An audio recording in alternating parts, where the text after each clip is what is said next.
स्वागत है आप सभी का हमारे YouTube चैनल पर जिसका नाम है सौरभ क्लासेस।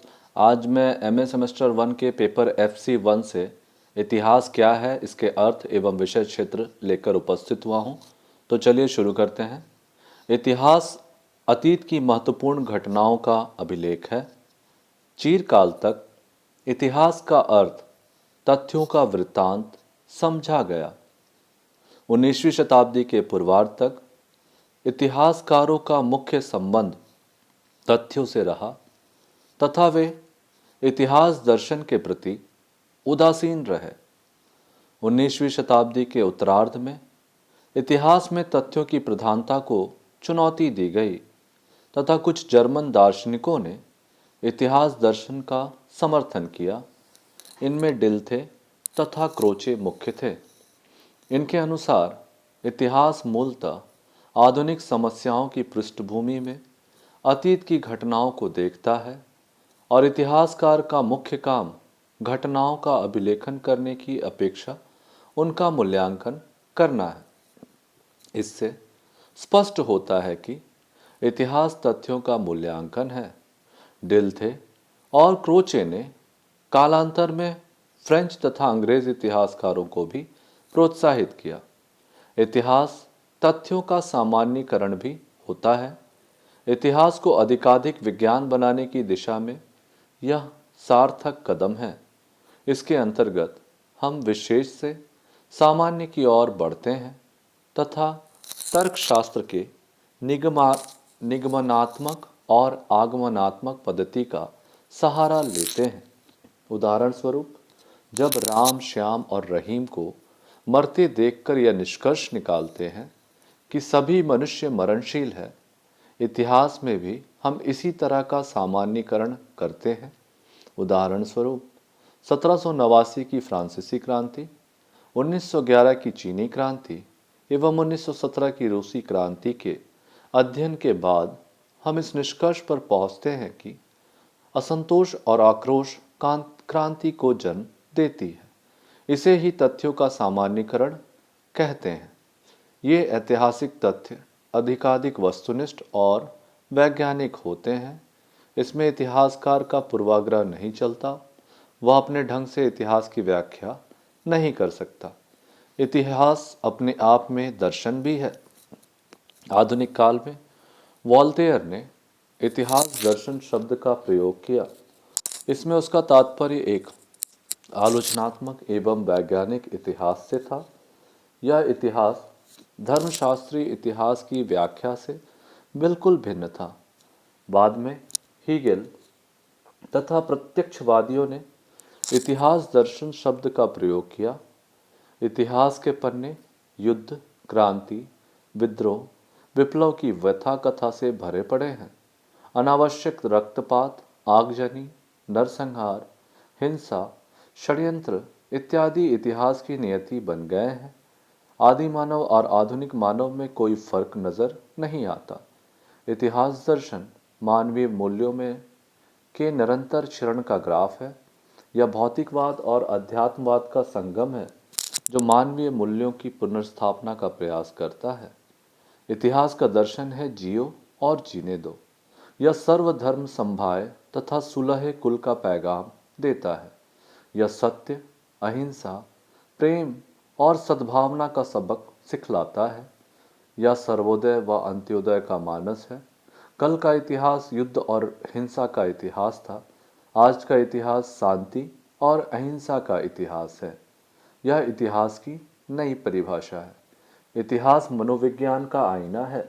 यह ठीक ही कहा गया जाता है कि मानव नहीं बल्कि उसका मस्तिष्क इतिहास गढ़ता है।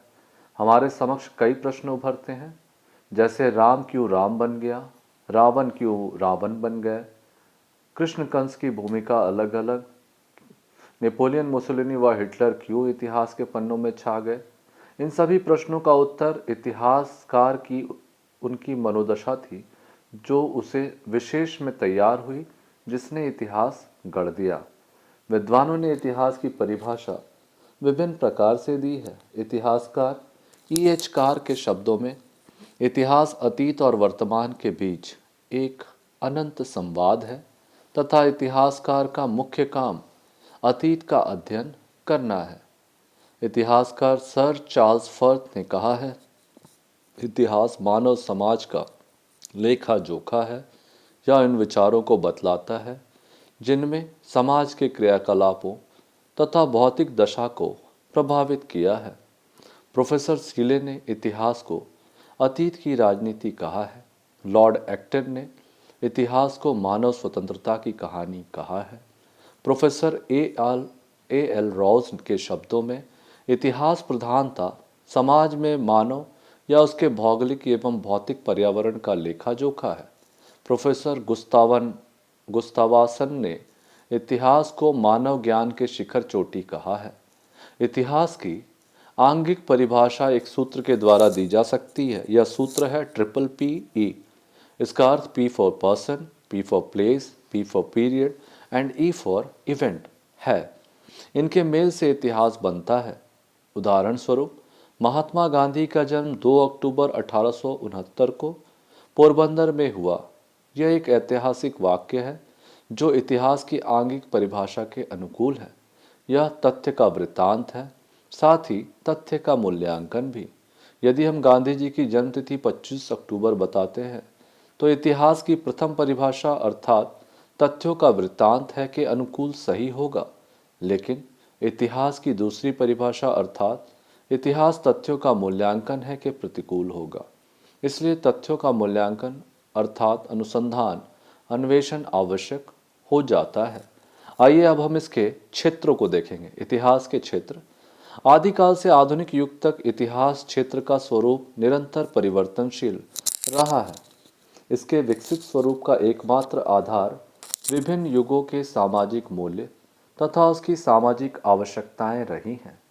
प्रारंभ में इतिहास चिंतन का उद्गम अतृप्त ज्ञान तृष्णा को तृप्त करने के उद्देश्य से हुआ था। इसी उद्देश्य से प्रेरित होकर प्राचीन इतिहासकारों ने इतिहास का अध्ययन किया। मानव समाज के विकास की प्रक्रिया निरंतर रही है। इस विकास प्रक्रिया के साथ साथ सामाजिक आवश्यकताएं भी विकसित होती रही हैं। समाज से संबंधित इन्हीं प्रश्नों का उत्तर इतिहासकारों ने दिया। आदिकाल से मानव प्रक्रिया का स्वरूप संघर्षमय रहा है। यह उत्थान, विकास तथा पतन की वक्र रेखीय गति ही इतिहास गति मानी गई। इतिहास क्षेत्र के अंतर्गत जब इतिहासकार किसी घटना का क्रमबद्ध विवरण प्रस्तुत करता है तो उसके समक्ष 3 प्रश्न प्रमुख होते हैं। घटना क्या है, ये कैसे घटी और क्यों घटी। इतिहासकार इसी का विश्लेषण करता है। इतिहासकार के 2 प्रमुख कार्य हैं, तथ्यों का संकलन तथा विश्लेषण।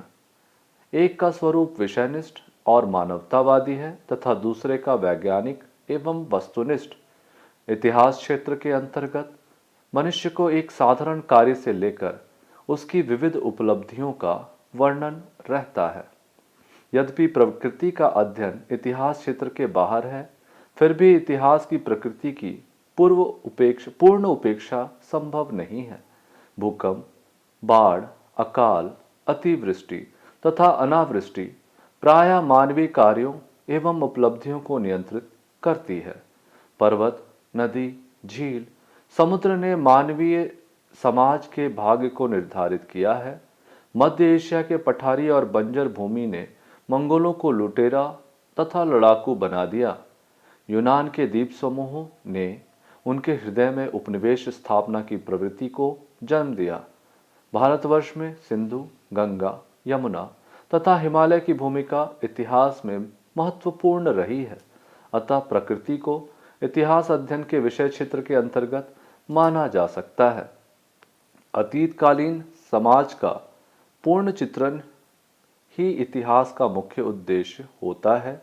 किसी भी समाज से संबंधित भौगोलिक दशा, वातावरण, आर्थिक व्यवस्था, राजनीतिक, सामाजिक, धार्मिक, सांस्कृतिक, प्रशासनिक, संवैधानिक कानून, न्याय व्यवस्था, सुरक्षा व्यवस्था का विवरण आवश्यक हो जाता है। समाज से संबंधित सभी प्रश्न महत्वपूर्ण हैं। इतिहासकार से अपेक्षा की जाती है कि वह इन सभी विषयों का उचित विवरण समाज के समक्ष प्रस्तुत करे।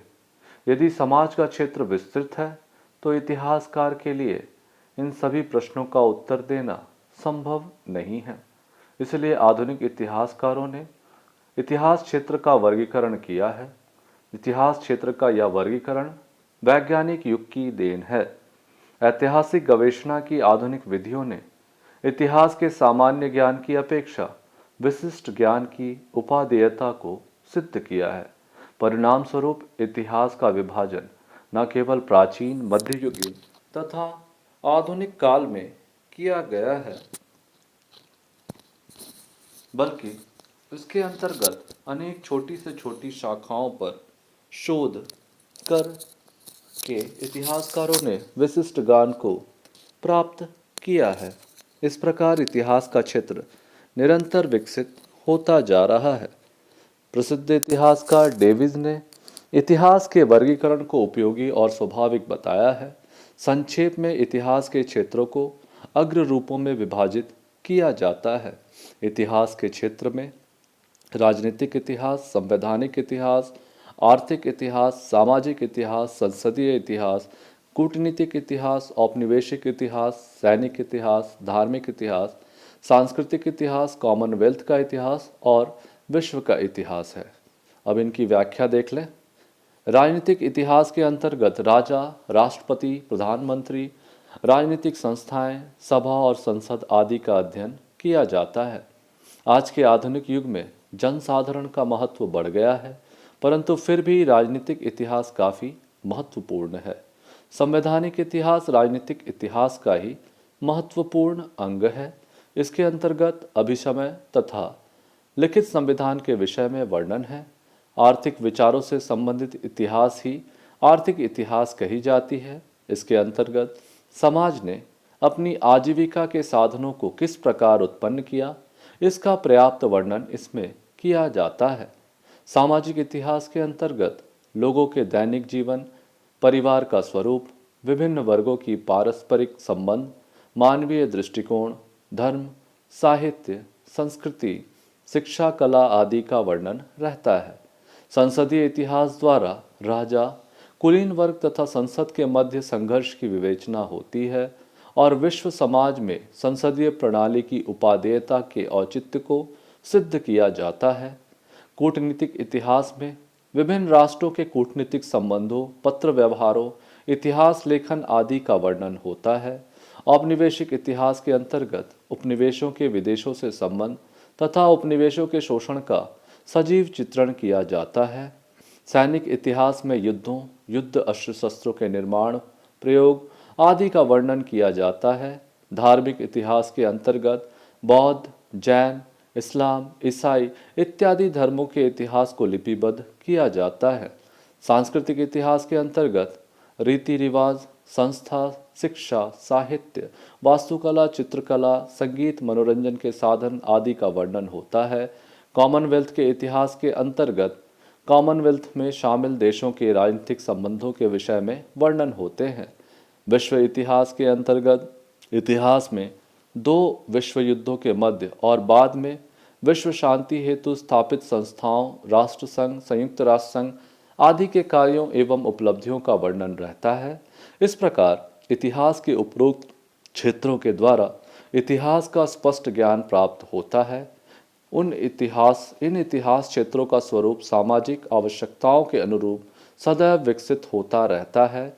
इतिहास लेखन के जनक हेरोडोटस ने 20वीं शताब्दी के महान इतिहासकार टाइनबी तक यदि इतिहास लेखन की विवेचना की जाए तो इसके निरंतर परिवर्तित स्वरूप का अनुमान हो सकता है।